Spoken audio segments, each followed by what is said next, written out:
This is a eulogy for my family dog. He just passed about a month ago. And I wasn't able to be home for anything for him, so I wanted to write this. And it's titled Radar, a Community Dog, and you'll see why. And for context, Radar was really big for his breed, so he was like this tall. Thank you all for coming today. Thank you for the love expressed for Radar in the weeks following his passing. I will start off by being honest with you all. I have never been a big animal person.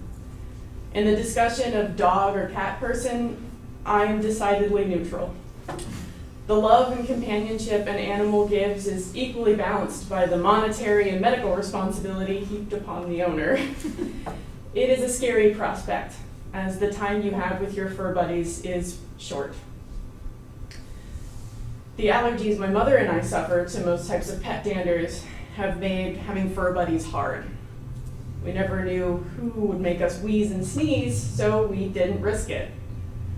So you can imagine the loop I was thrown for when, at the age of 17, I came home from high school to find a 6-month-old German Shepherd puppy in my living room. No one offered an explanation, so I didn't seek one. I was a chilled out kid like that. When my mother came home, an immediate explanation was demanded. Whose dog is this? Where did it come from? This is not our dog. Where do we return him? The discussion, it was a fight, went on for about an hour. The conclusion, we were to rehome our guest immediately. My stepfather was to sleep on the couch with our guest in the interim, possibly forever. Now, I didn't have to tell you how well that actually worked out. In 3 months, Radar was part of the family. Within a year, my mom had more pictures of him on her station at work than she had of me. The whole neighborhood knew Radar. He went with Tommy to every lawn job. Every client knew Radar and expected him to be there. He effectively became the mascot of Major Tom's ground control.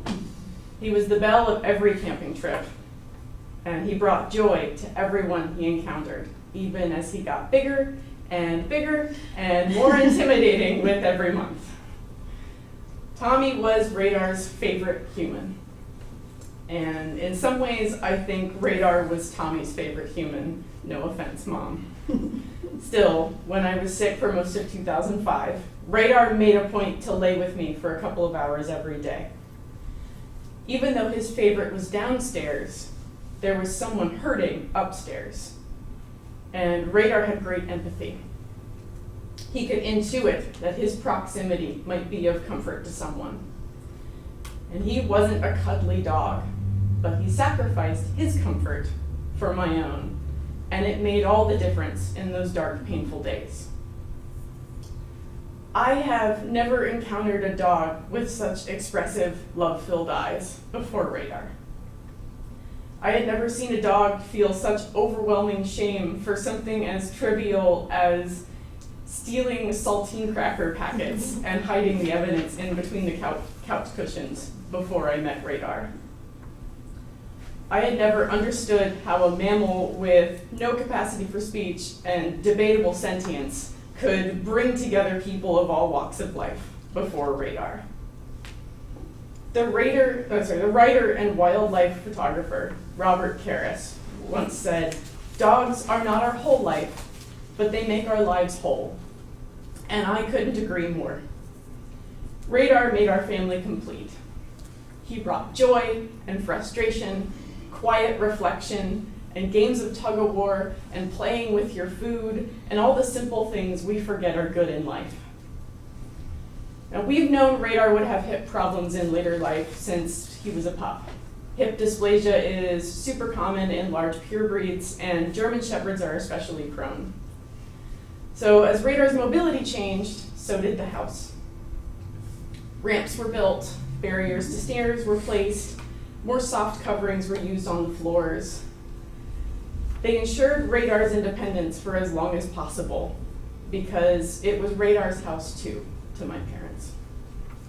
Once the ramps became unwalkable, my parents knew it was time to make an extremely tough call. I cannot imagine how hard it is to make the decision to end another's life. I do not envy my stepdad this task, but he made the right decision. Radar's longtime veterinarian sent my parents flowers afterward. So did the owner of my mother's shop.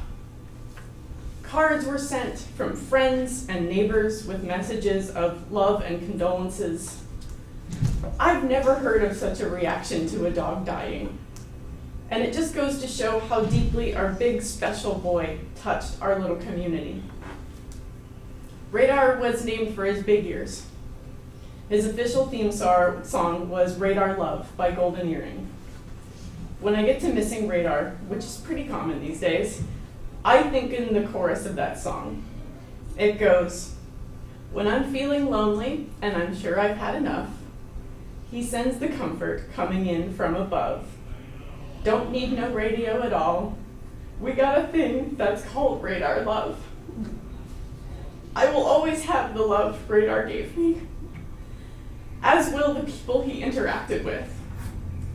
Our big-eared, long-nosed pony dog lives on in our hearts, and he shines on from above. Thank you very much.